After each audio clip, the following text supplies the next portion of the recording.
નમસ્તે મિત્રો, આજે આપણે બનાવીશું નવી રીતે નવા સ્વાદમાં કેરીની ખૂબ જ સ્વાદિષ્ટ ચટણી સાથે ખાસ વઘાર પણ કરીશું, જેથી સ્વાદ ડબલ થઈ જશે. તો વિડીયો ગમે તો લાઈક કરજો અને ચેનલને સબસ્ક્રાઇબ કરવાનું ભૂલતા નહીં. તો ચાલો હવે બનાવીએ. કેરીની ટેસ્ટી એવી ચટણી બનાવવા માટે અહીંયા મેં એક મીડિયમ સાઇઝની તોતાપુરી કેરી લીધી છે અને કેરીને આ રીતે મીડિયમ સાઇઝમાં સમારી લીધી છે. હવે તેને જારમાં ઉમેરી દઈએ. સાથે અડધો કપ મીડિયમ સમારેલું નારિયેળ, 2 લીલા મરચાં. મરચાં તમે તીખાશ પ્રમાણે વધુ ઓછા લઈ શકો છો. 2 ટેબલસ્પૂન કાચા દાણા, 1 ટીસ્પૂન ખાંડ,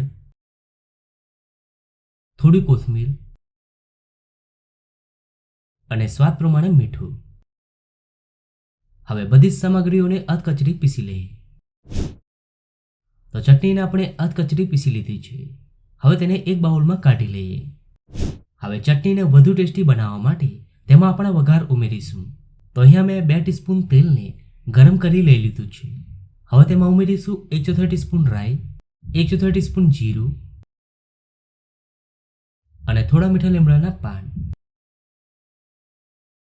હવે વઘારને ચટણીમાં ઉમેરી દઈએ.